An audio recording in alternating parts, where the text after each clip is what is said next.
I've been in recovery since 2018. Now, I started, I suppose, in 2017, mid-2017, but I only really had probably sort of 2013, probably not 2 or 3 years in the madness.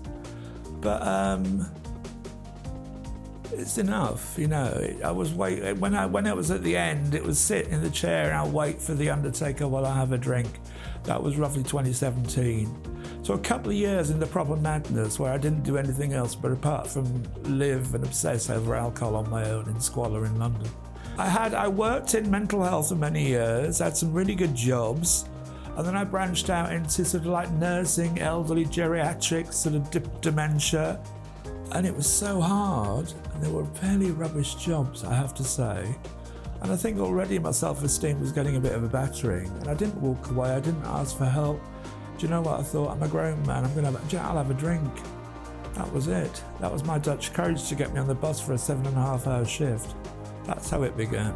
I mean, I go to fellowship meetings, I go to other groups.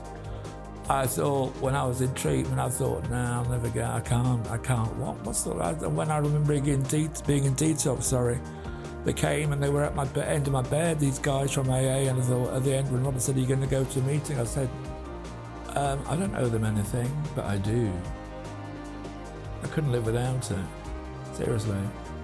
And I never thought I would do something for nothing. And I do service, I do secretary, I do, walking in the rain sometimes to share my story with a glad heart. Do you know what I mean? And that's something in the old days I would have been bitter, really bitter and resentful about.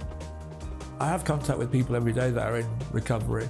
Some of them are flying, some of them are learning to fly or starting again to fly, but they're still, trying. Yeah, absolutely, I think something like that is inspiration. It's like going to a meeting, you've got inspiration, all that lived experience in that room. You can imagine that on a therapist bill. Holy God. I get nourished by it, and I'm buoyed up by it, and I know when I haven't been for a couple of weeks, let's say I've been away to other things or whatever, and I know that I need to get to, it's like my family, it's like I need to get to my tribe, And some of it's bonkers and some of it's really quite painful to hear, and you think, holy, how do people come back? It's staggering.